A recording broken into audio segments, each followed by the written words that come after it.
إيران waxay si rasmi ugu dhawaaqday in la dilay hogaamiyihii dalkaasi soo xukumayay 36 sano ee la soo dhaafay Ali Khamenei oo asalkiisu ka soo jeeday qowmiyadaha dalka Azerbaijan oo daris la Iran haddana la aaminsan yahay inuu yahay halka lagu diyaarinayo hogaamintii ay reer galbeedku baadi goobayeen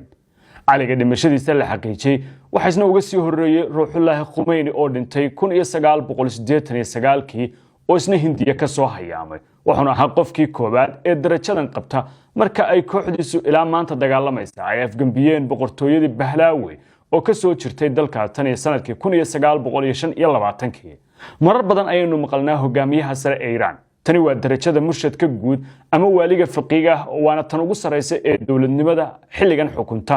Iran ee la doonayo xiidada loo sibo sida uu Trump ku dhawaaqay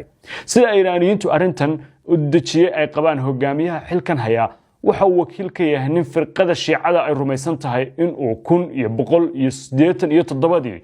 ka hor god ku dhuntay oo wali nool yahay lana dhihi jiray Maxamed ibn Hassan al-Ashkari amarkiisana lama diidi karo wax kastana waa uu ka sareeyaa sida ay aaminsan yihiin madaxweynaha iyo dhammaan golayaasha la doorto Iran waa mid go'aankiisa uu ka sareeyo waxa kale oo jira dad ku nool Iran oo gabi ahaanteedba inta badan aaminsan arinta murshidka inay tahay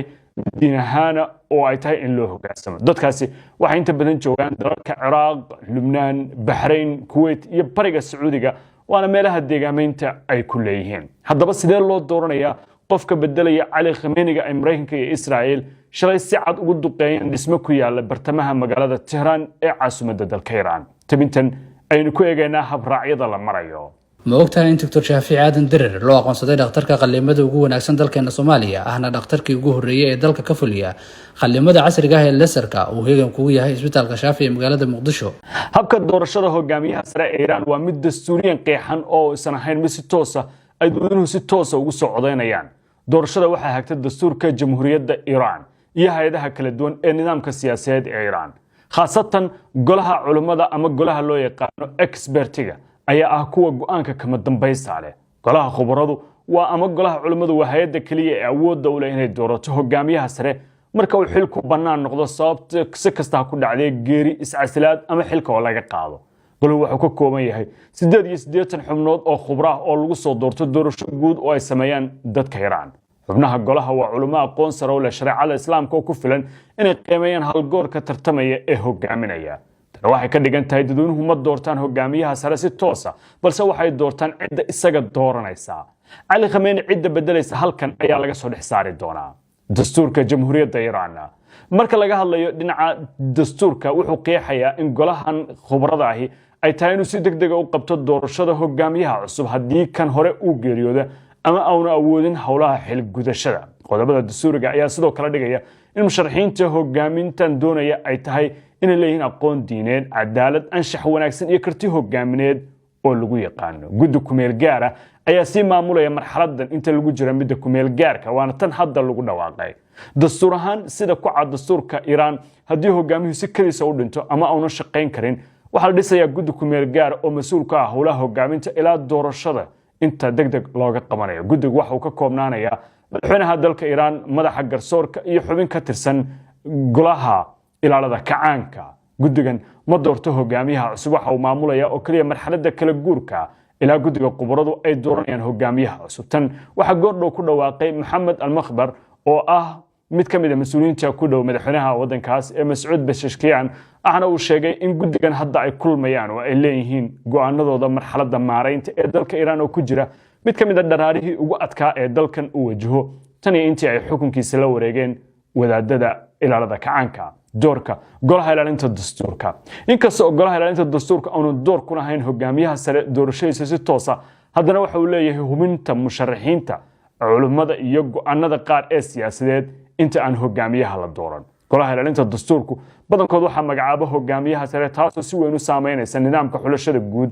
ee hay'adaha awoodda sare ee dalkaas